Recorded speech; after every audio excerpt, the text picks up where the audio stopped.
Come on, come here, come a little closer. Don't be afraid, no, I don't wanna hurt you.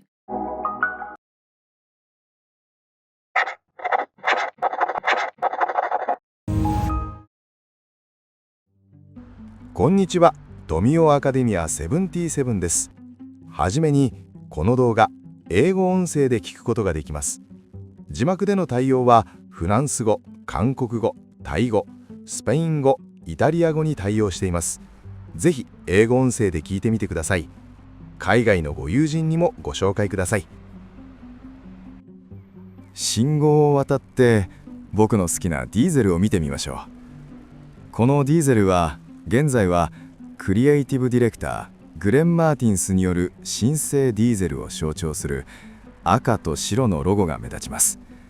内装も赤と白を大胆に使ったモダンな作りが特徴です。かつてはイタリアの日常着だったディーゼルでした。当時イタリアにいた娘にとってはステータスではなかったようです僕にとってダメージ加工は D スクエアードが気になっていましたが、とにかく高い。10万以上するジーンズはいくらデザインが良くても選ぶ対象ではありません。しかし今のディーゼルは素材も良く手に入れたい対象になりました。目に入ってくるものがかっこよく、レディースもメンズも好みに合致したものが多いです。僕自身渋谷に来たら必ずここはチェックしています。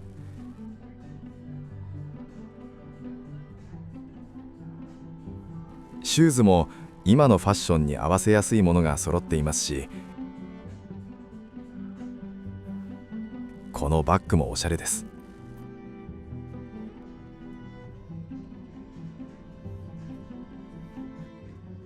ではメンズは地下ですので行ってみます。ディーゼルに来るとどうしてもジーンズに目が止まってしまいます。僕が今一番欲しいと思っているのはやっぱりヴィンテージ加工した色落ちのデザインのジーンズです。伝統的なイタリアのデニムクラフトをベースにしながらストリート感覚を取り入れているところがすごくいいです。なかなかいい色落ちをしていますけど、デザインがストレートなのかな。少し考えてみます。最近はフレグランスも出してるんですね。なるほど。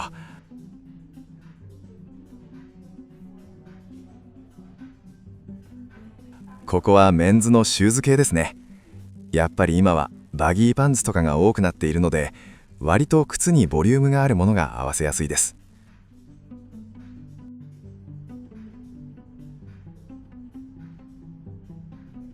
そして何といってもここはギャラリーが揃っているということです。地下にはアートギャラリー、ディーゼルアートギャラリーを併設していて、ファッションだけでなくカルチャーの発信地となっています。革の質もなかなかいいですね。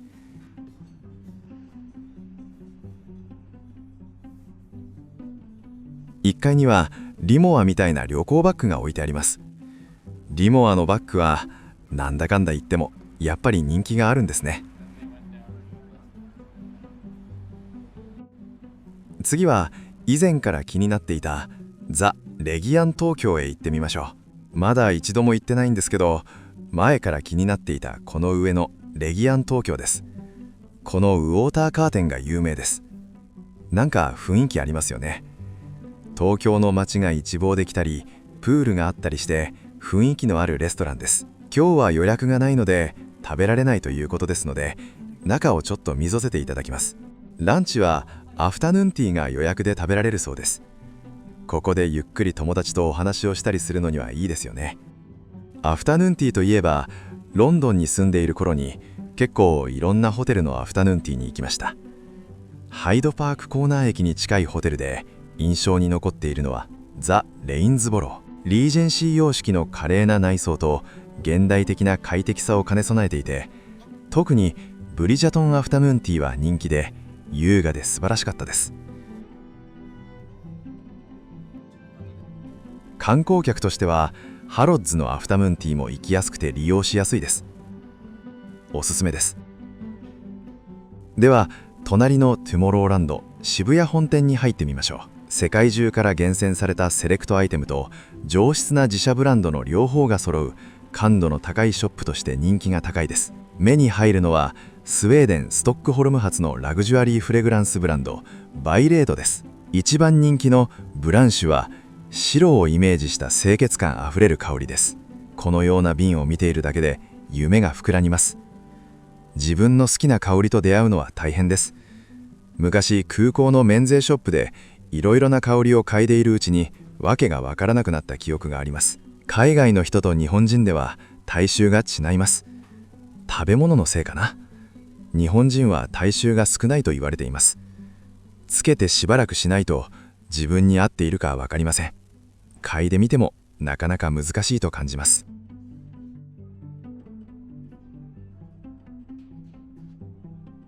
ここのコーナーは以前よく来ていました。この辺に以前はジェームズ・パースの製品があったのですが、今は全然ありません。今はドリス・バンノーテンの女性ものに変わりました。ジェームズ・パースの細いコットン素材は肌触りが良くて気に入ってました。特にフーディーは薄くて着やすく、今でも愛用しています。夏のサマーセーター代わりにおすすめです。T シャツも着心地は良いのですが、素材が薄いので1枚で着るには乳首が透けて難しく、肌着としては最高です。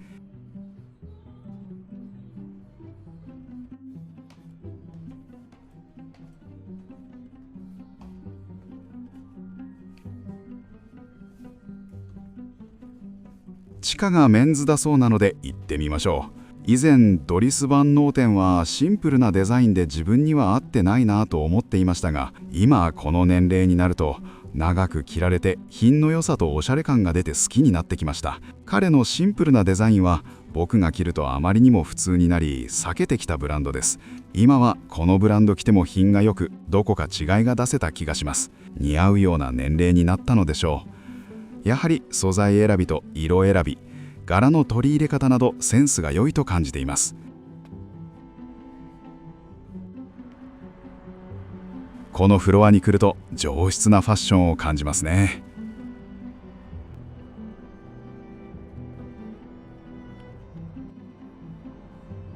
はい、ここからが今日の散歩するキャットストリートに入ります。左側は宮下公園の下、世界的に有名なブランド品が並んでいます。はじめにキャットストリートの伝説的なスポット、ピンクドラゴンに入ってみます。日本のロックンロールカルチャーを牽引してきたショップです。この個性的な外観はいつ見ても圧倒的な存在感を放っていますね。入ってみます。お店は知っていましたが入るのは初めてです。70から80年代に流行ったロックンロール、今も健在ですね。ロックンロールはプレスリーぐらいしか知らず、ロックミュージックはいろいろ聴いているので知っている曲もありますが、まさにロックしている店内です。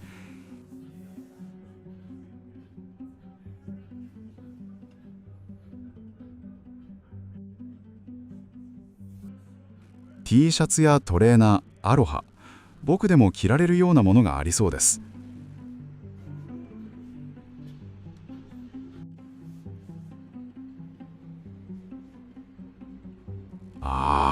バイクがあります。かっこいいですね。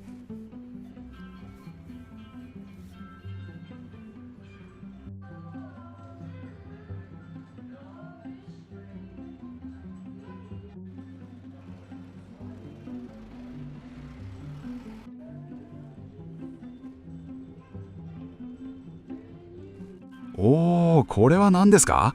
すごい。入り口近くのこのコーナー、かっこいい。ブラックキャッツって書いてあります。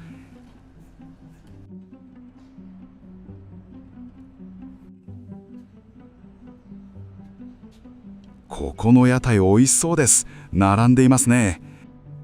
今は我慢です。隣がスピワック。100年以上の歴史を持つニューヨークの老舗ミリタリーブランドです。今日はパスします。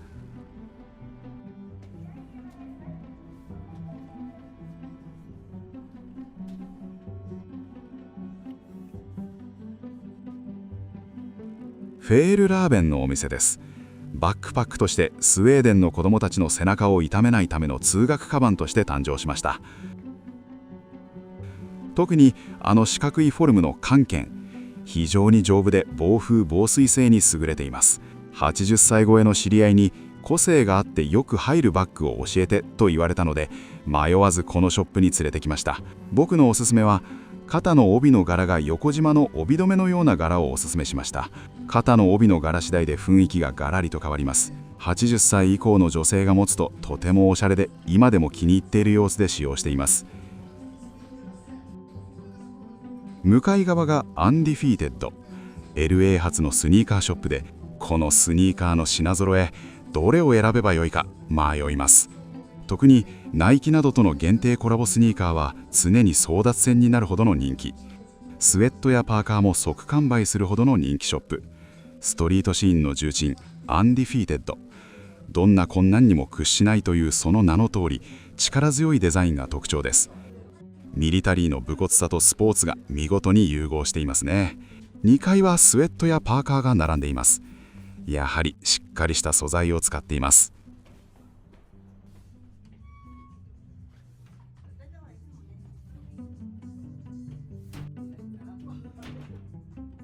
ここの2階、実は来てみたかったお店です。あれ、ここの2階は以前はヴィンテージシューズが数多く揃っていたのですが、今は BMX カルチャーの発信地ディケード東京に変わっていますね。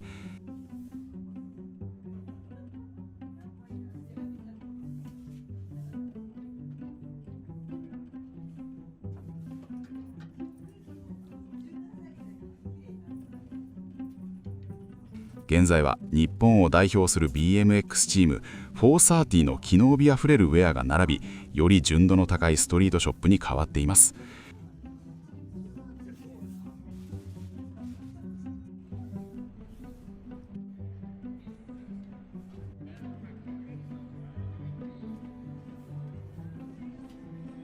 シューズ見てみたかったのですが残念です。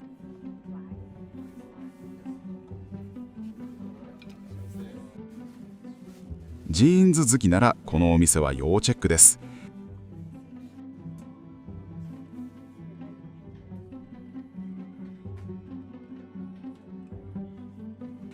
今日も海外の方が多くいます。ジャパンブルージーンズはもともと生地メーカーからスタートしたブランドです。そのため糸の染め、織り、縫製において妥協がなく、その本物感が一生ものの服を探している外国人に刺さっています。僕もヴィンテージ色落ちしたジーンズを探してみよう。このストレート系の色落ち加減、優れものです。職人さんが手作業で作成しているそうです。深く爽やかな藍色はジャパンブルーそのもの。使い込むほどに色が変化していく経年変化を楽しむ文化は今や世界共通の趣味になっています。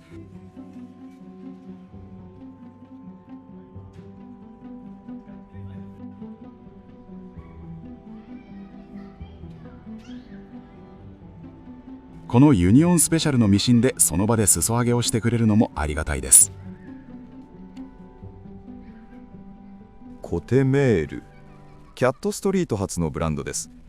ヴィンテージや着物をリメイクした大胆な一点物はまさに職人技が光る芸術品です。3代目 JSOULBROTHERS の衣装も手掛けるその独創的なスタイルは、自分だけの個性を探している人にはぴったりかも。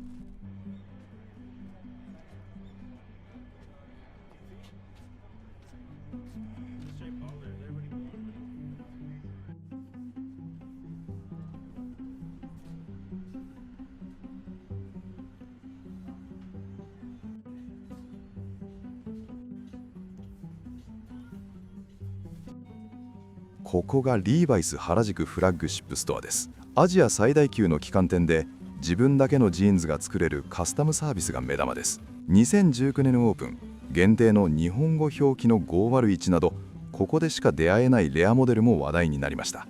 3階まで一気に上がっていきます。いつもこの下を通るのですが、上がってきたのは初めてです。ベルトが気になりますね。すでに並んでいます。オーダーなのでしょうか。岡山県小島産の品質高級なデニムを世界へ発信しているそうです。モダンで洗練されたシルエットが特徴です。履き込むほどに生まれる独特の色落ちを楽しめる点や、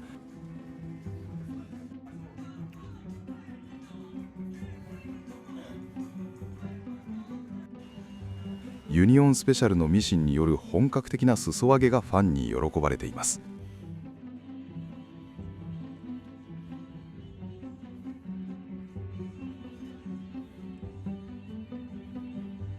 2階が女性フロアです。リーバイスは武骨なイメージを持っていましたが、何かモダンな感じがします。少しずつ変わっていっているのでしょうか。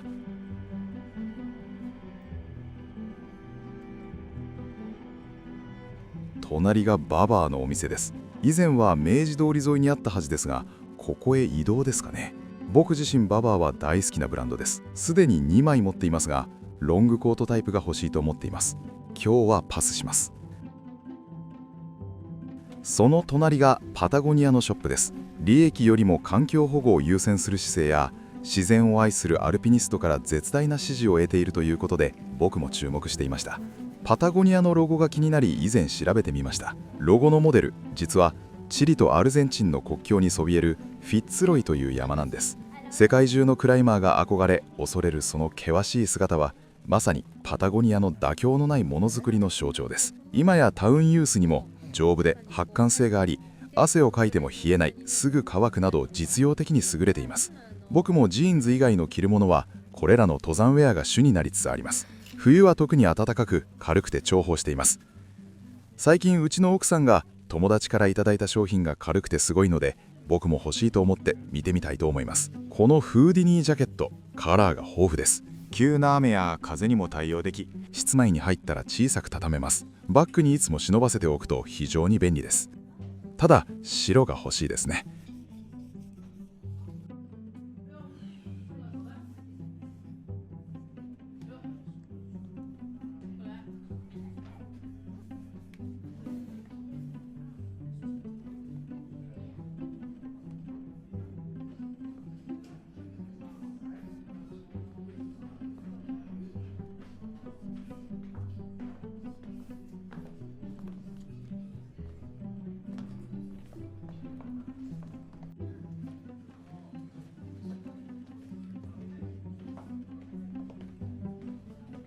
実は朝早起きして林子も森公園を朝5時30分からウォーキングしていますが、寒い時は東京でもマイナス4度という日がありました。そんな時に内側に着ると寒くなく、着ていないように軽くて最高とうちの奥さん言っています。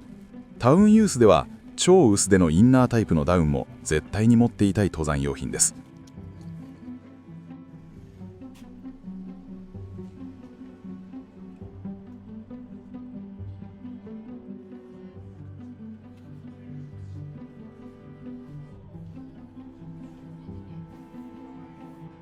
アリゾナフリーダムのショップが見えます。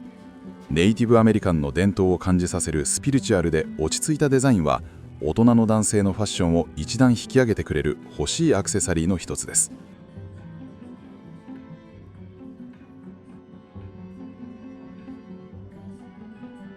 このフェザーやイーグルのデザイン、懐かしいですよね。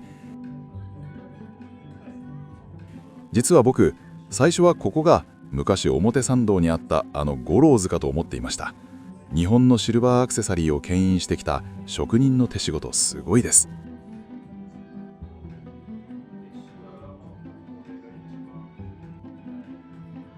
アリゾナ独自の太陽神のモチーフも素晴らしいですが、このネイティブな世界観はいつの時代も男の心をくすぐりますね。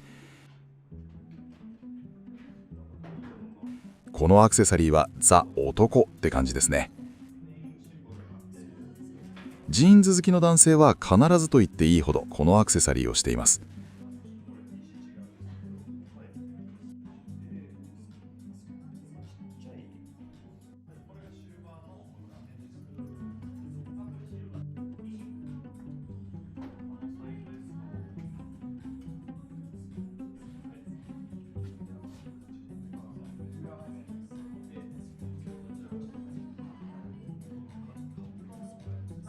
どれを見ても一生ものって感じです。男臭さがにじみ出ています。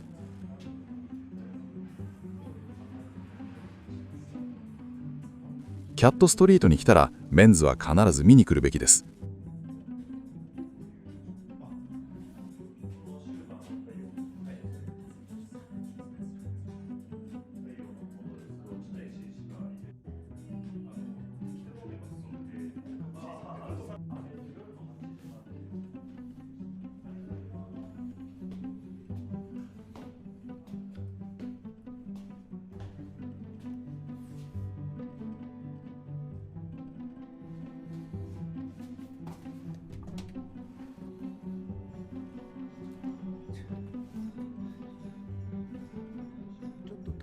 そしてここの2階はザ・ファット・ハッター、すごいです。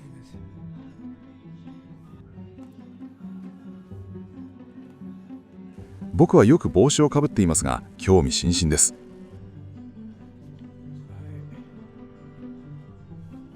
お店の中もおしゃれです。昔から原宿あたりで活躍していたアーティストはここにあるハットをかぶっていましたね。よく見かけました。僕にとっては高額ですが、気になる形は数多くあります。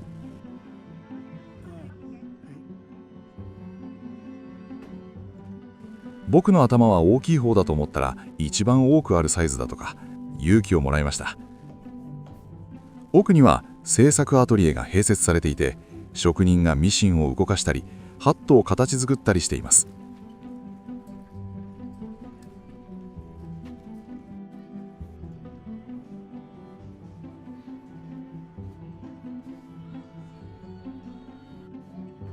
コンバースのショップ、ホワイトアトリエバイコンバース、ちょっと見てみます。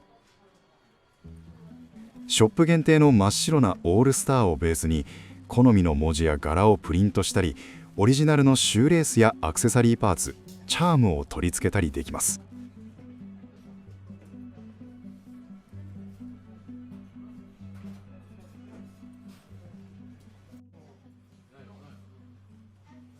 このお店は自分好みのコンバースをカスタマイズできるお店。カスタマイズした靴は約2時間ほどで完成します。キャットストリートを散策している間に出来上がるので、観光客の方やデート中のカップルにも非常に人気があります。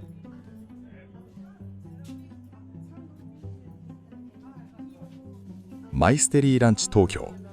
一度背負えば違いがわかると言われる独自のハーネス設計が特徴のお店。一人一人の体格に合わせて背面長を調整してくれます。ここのお店の特徴は、荷物の重さを感じさせない圧倒的なフィット感と、プロユースに耐えうるスペックの高さが絶賛されています。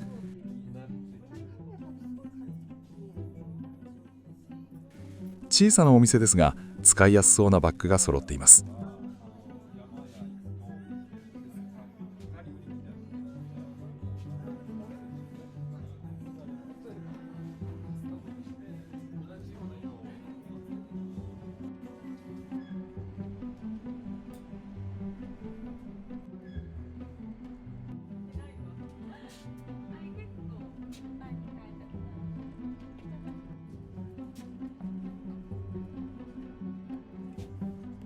目の前はヨーロッパのヴィンテージが自慢のカメイヤヴィンテージ。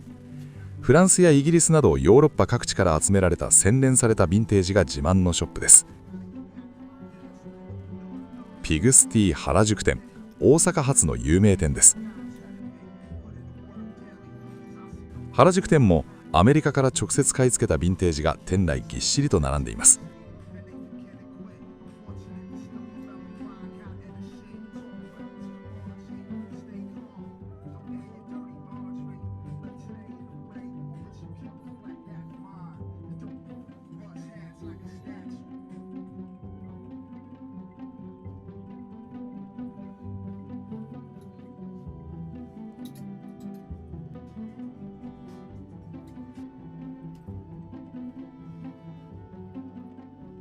この展示してあるウエスタン調のシャツ、着ると合わせやすそうです。サイズがレディースにしても少し小さいかな。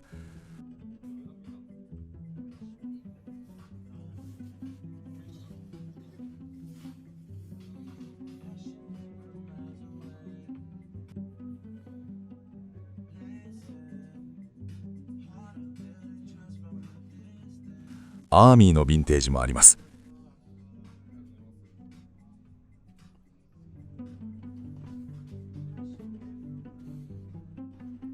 お店は小さいですが見応えありますね。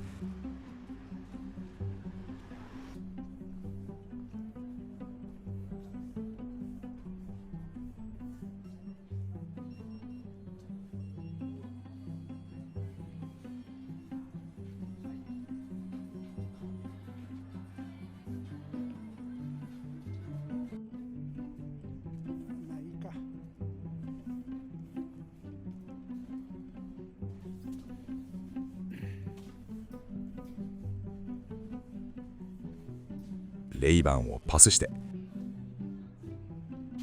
お腹が空きました。スモークハウスでハンバーガーを食べていきます。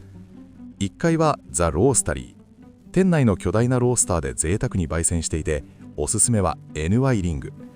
歩き疲れた体に最高のエネルギーをチャージしてくれます。ここザ・ロースタリーのソフトクリームもうまくて、夏はよくいただいていました。今日は2階に行きます。階段を上がる元気がないのでエレベーターで行きます。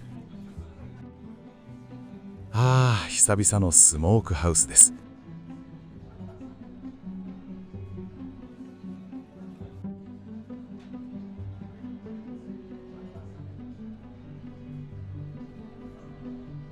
いつもこの辺の席かな。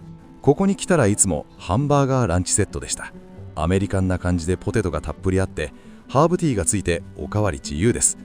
もちろんコーヒーもおかわり自由。これが魅力で食べていました。春から夏にかけては窓際がオープンエアになるのでテラス席も気持ちいいんです。今セットメニューなくなった？残念。ハンバーガーとコーヒーを注文。バラになって価格が高くなったことに驚きの価格です。ニューヨーク並みにここにも物価高の影響が。今までセットで2200円くらいだったのが、今回コーヒーをプラスして3860円になりました。味はいつもの美味しさ。今日はよしとしよう。周りにお勤めの方のランチには使いにくくなった感じですね。スタッフの方はいつものように気持ちよく応対してくれています。これが救いです。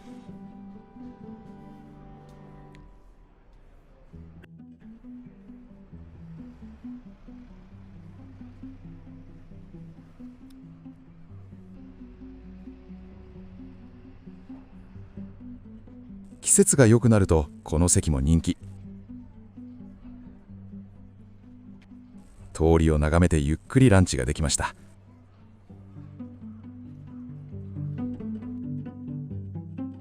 今回はここまで。次回はキャットストリート後編です。後編も盛りだくさんですよ。見てね。